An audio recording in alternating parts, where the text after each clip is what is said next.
Hi అండి. నమస్తే. Welcome to అమ్మాయి లోకం. అందరూ ఎలా ఉన్నారు? నేనైతే చాలా బాగున్నాను. మీరందరూ కూడా బాగుండాలని మనస్ఫూర్తిగా కోరుకుంటున్నాను.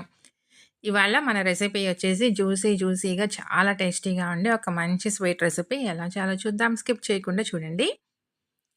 ముందుగా కడాయిలో వచ్చి ఒక కప్పు పాలు తీసుకుందాము.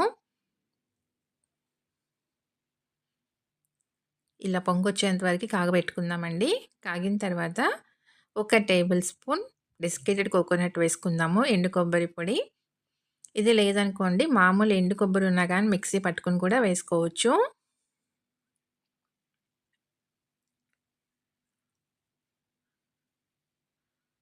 దీంట్లో అరకప్ వచ్చి బొంబాయి రవ్వ తీసుకున్నామండి. ఇది సన్నగా ఉన్న రవ్వ అనమాట. చిరోటి రవ్వ అంటాం కదా అది. ఒక కప్పు పాలు తీసుకున్నాము. దానికి అరకప్పు బొంబాయి రవ్వ అండి.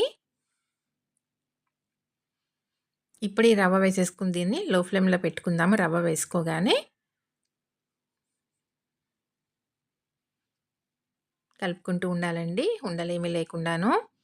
అదే ఒకవేళ మీ దగ్గర లావుగా ఉన్న బొంబాయి రవ్వ ఉందనుకోండి, దాన్ని 1, 2 సార్లు పల్స్ మోడ్‌లో మిక్సీ పట్టుకోండి. కొంచెం సన్నగా అవుతుంది. అప్పుడు దాన్ని వేసి కలుపుకోండి.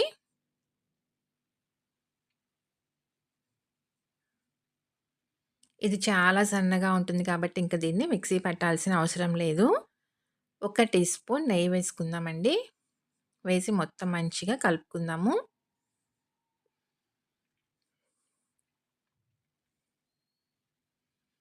స్టవ్ ఇంకా ఆఫ్ చేసేసుకుందామండి. మూత పెట్టి దీన్ని పక్కన పెట్టుకుందాం. కొంచెం చల్లారనిద్దాము. ఈలోగా దీనికి మనం పాకం రెడీ చేసుకుందామండి. కడాయి పెట్టుకొని ఒక కప్ వచ్చి పంచదార తీసుకున్నాము. ఒక కప్పు రవ్వకి ఒక కప్పు పంచదార కరెక్ట్‌గా సరిపోతుంది. దీనిలో ఒక కప్పు నీళ్ళు యాడ్ చేసుకుందాము.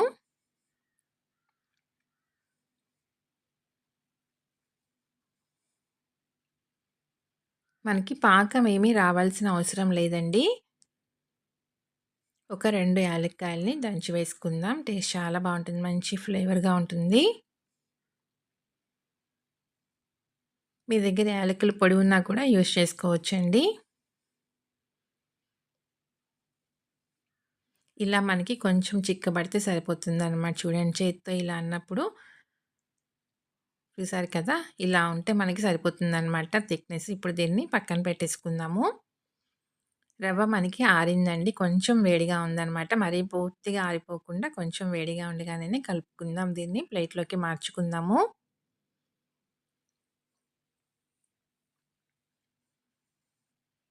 ఇలా ప్రెస్ చేస్తా కలుపుకోవాలండి. మొత్తం మనకి చక్కగా పిండి ముద్దలాగా వచ్చేయాలనమాట.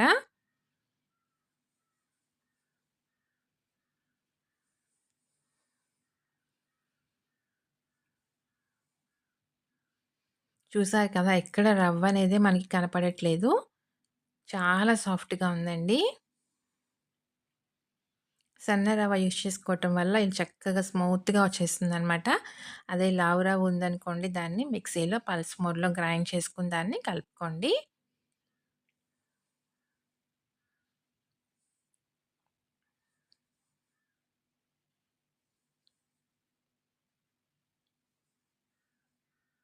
ఇలా మొత్తం కలిపేసేసుకొని దీన్నిప్పుడు చిన్న చిన్న బాల్స్ లాగా ప్రిపేర్ చేసుకుందాము. ఎక్కడ పగుళ్ళు కానీ ఏం లేకుండా ఇలా మంచిగా రౌండ్ చేసుకోవాలండి దీన్ని. రోల్ చేసుకోవాలి. చూసారు గదా! ఎక్కడ పగుళ్ళు కానీ ఏమి లేవు. ఇలానే కూడా దీన్ని వేయించుకోవచ్చు. ఇవాళ నేను కొంచెం ఇలా బుల్లెట్ షేప్‌లో చేసుకుందామండి వీటిని. సిలిండ్రికల్ షేప్ అంటాం కదా! అలా చేసుకుందాము చిన్న చిన్నగా.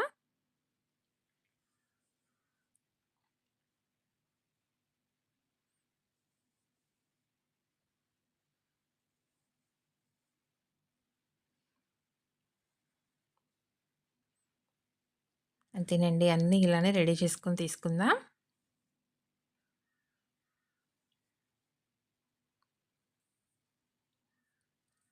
అన్నీ ఇలా రెడీ చేసుకొని పక్కన పెట్టుకున్నామండి. ఈలోగా కడాయిలో నూనె పెట్టుకున్నాము. నూనె వచ్చేసి మనకి ఎక్కువ కాగకూడదండి. అలా అని మరీ లో ఫ్లేమ్‌లోనూ ఉండకూడదనమాట. ఇలా మీడియంగా పెట్టుకొని మనం అన్నిటిని వేసుకొని వేయించుకుందాము. అప్పుడే మనకి చక్కగా లోపల దాకా మంచిగా వేగుతుంది. నూనె మనకి ముందుగానే బాగా కాగిపోయిందనుకోండి, వేయగానే వెంటనే కలర్ మారిపోతుంది. కానీ లోపల పిండి పచ్చిదనం అలానే ఉంటుంది.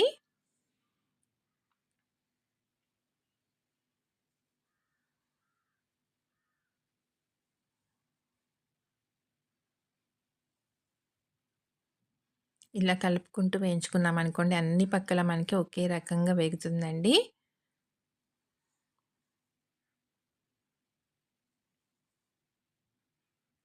చక్కగా మంచి గోల్డెన్ కలర్ వచ్చేంత వరకి వేయించుకుందాము. అప్పటికప్పుడు స్వీట్ తినాలనిపించినప్పుడు గులాబ్ జామున్ పిండి ఏమీ లేకపోయినా పర్వాలేదండి. చక్కగా ఇలా చాలా టేస్టీగా జ్యూసీగా రవ్వతోనే చేసుకోవచ్చనమాట. గులాబ్ జామున్స్ చాలా టేస్టీగా ఉంటుంది.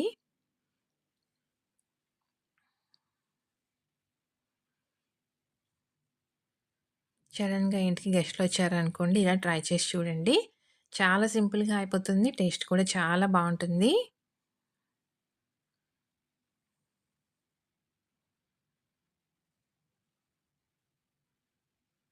ఇలా కలుపుకుంటూ వేయించుకోవటం వల్ల అన్ని పక్కల మనకి ఒకే చక్కగా వేగుతుందండి. ఒకే రకంగా ఓ మంచి కలరొస్తుందనమాట. లేదనుకోండి ఒక పక్క మనకి మంచిగా వేగుతుంది. ఒక పక్క కొంచెం లైట్ కలర్‌లో ఇలా ఉంటుంది కదా! ఇలా కలుపుకుంటూ వేయించుకున్నామంటే అన్ని పక్కల ఈవెన్‌గా ఫ్రై అవుతుంది. చక్కగా వేగిపోయినాయండి. ఇంకా తీసేసుకుందాము. మిగిలినయి కూడా ఇలానే మనం వేయించుకొని తీసుకుందామండి. ఇప్పుడు దీన్ని మనం పంచదార పాకంలో వేసుకుందాము. పాకం మనకి వేడిగా ఉండాలి. ఒకవేళ పాకం ఆరిపోయిందనుకోండి, మళ్ళీ ఒకసారి వేడి చేసుకొని అప్పుడు దాంట్లో ఈ పాల్స్‌ని మనం వేసేసుకుందాము. కొంచెం ఒక టీ స్పూన్ వరకి నెయ్యి వేసుకుందామండి. టేస్ట్ బావుంటుంది. ఇవన్నీ కూడా మనకి చక్కగా మంచి గ్లాసీ లుక్‌తో ఉంటాయన్నమాట. చక్కగా మనకి పాకంలోంచి తీసుకున్న తర్వాత చూడటానికి బావుంటుంది. సెకండ్ బ్యాచ్ కూడా ఇలా పాకంలో వేసేసి దీన్ని మూత పెట్టి ఒక అరగంట పాటు పక్కన పెట్టుకుందామండి. చక్కగా నానిపోతుంది. చూసారు కదా! చక్కగా నానిపోయినాయన్నమాట. ఇందాకటికి ఇప్పటికి మీకు సైజ్ చూస్తేనే అర్థమవుతుంది. చక్కగా జ్యూస్ అంతా పీల్చుకున్నాయి. తీసుకుందామండి ఇప్పుడు. చూసారు కదా! మనం నెయ్యి వేసుకోవటం వల్ల ఆ గ్లాసీ లుక్ అయితే వస్తుందన్నమాట. చూడటానికి బావుంటుంది. తప్పకుండా మీరు ట్రై చేసి చూడండి. మీకెలా వచ్చిందో కూడా నాకు తప్పనిసరిగా కమెంట్ చేయండి. అలానే వీడియో నచ్చినట్లయితే తప్పకుండా సబ్స్క్రైబ్ చేసుకొని ఒక లైక్ ఇచ్చేయండి. మీ ఫ్రెండ్స్‌కి, ఫ్యామిలీ మెంబర్స్‌కి షేర్ చేయండి.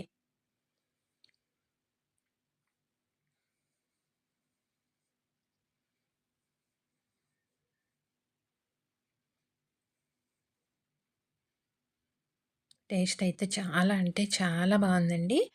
ఒకటి కట్ చేసి చూద్దాము. చూడండి ఎంత జ్యూసీగా ఉందనమాట. లోపల దాకా చక్కగా పాకమంతా మంచిగా పీల్చుకుంది. టేస్ట్ అయితే చాలా అంటే చాలా బావుందండి. తప్పకుండా ట్రై చేసి చూడండి. మీరు చెప్తే తప్ప ఎవరికీ తెలీదనమాట. మీరు రవ్వతో చేశారని అంత కమ్మగా ఉంది. తప్పకుండా ట్రై చేసి చూడండి. Thank you for watching.